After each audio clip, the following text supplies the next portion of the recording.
Well guys, I'm back to another EU4 After Action Report, as this is one of the saves that I started back in like 2020 that I finally got done over since the last night, as this was Korchin-Qing. As Korchin, of course, one of the hordes like in the Manchuria area and such. I've played them like, God, two times I think, but I never got a game finished because when EU4 got an update, the game would always break the save. So yeah, good fun and all that. So yeah, it's gonna be kind of difficult to remember every single thing because, like I said, this save's from like 4 years ago. But if you remember, when I go back into like the timeline, of course I took over like all of like the Manchuria area. Eventually took over parts of China, Ming, before they eventually had Ming explosion, and took advantage of that somewhat. And I was able to form Qing. And of course, when I did that, I got to experience the mandate for the first time. Never did this thing before, and at first, oh my god, it was a horrible experience to deal with because I fought so many wars, and because of that, all the provinces they took over had a lot of devastation in them. So because of that, I would, for like first like 50 to 100 years, I would have 0 mandate. And as you can see, if you're below 50 mandate, oh man, you suffer severe penalties. And I mean some major penalties. Yeah, that was a lot of fun, pretty much. Dealing with all the vassals and such down here too. And tributary states. Took over a bunch of parts of Korea and all that. I had like 6 vassals at one point.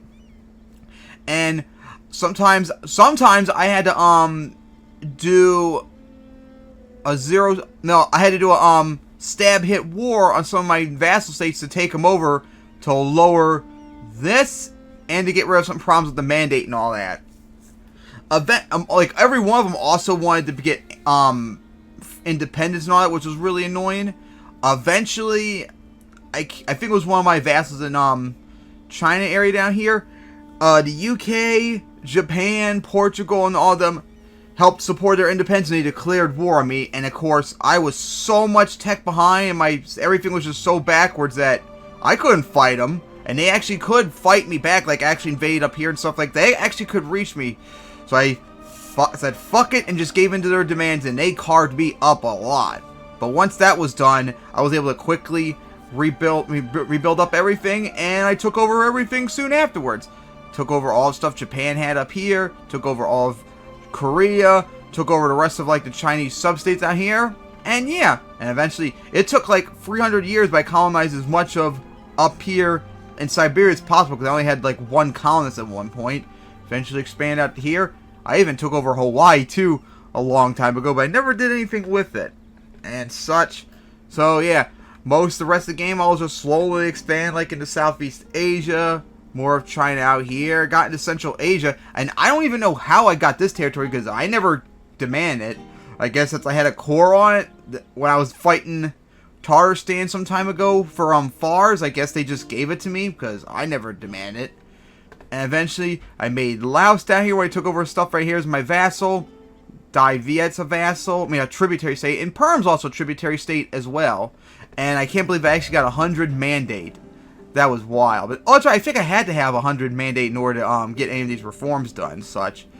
But yeah, that was not like the most funnest experience because my armies were getting wrecked all the time. Gee, because like I always said in this game, my armies always have problems. It's very frustrating. But that was done and all that, and finally managed to get it done and over with. So that's nice and all that. And with that out of the way, I can get back to my other saves from 2020 that I can get back to very soon. Alright, so I hope you all enjoyed, and here is the... Oh, that's right, forgot to check out some of these stats too, of course. Oh yeah! Some reason, I think with the mods I'm using, the institutions glitched out, so for some reason it like doubles them. Some reason I have like double the institutions, even though if I did one of them, it would apply to both of them, but not this safe for some reason. I guess it was so old. So yeah, no one actually got to current day tech, which is the first time in a long time that I never got full tech on it. So if I convert this to Vicky 2, I might be uncivilized by the game's eyes. But yeah, couldn't really tech up at all because they were just so expensive and all because the institution penalties and such. It's just so dumb and all that. and such. But hey, oh yeah, had economic problems earlier in the game too because of the BS. Man, it was just so annoying. Hopefully in the future, if I play Korchin again, it'll be a lot easier. But anyways, that is the end of Korchin into Qing, and here is the final results on the map.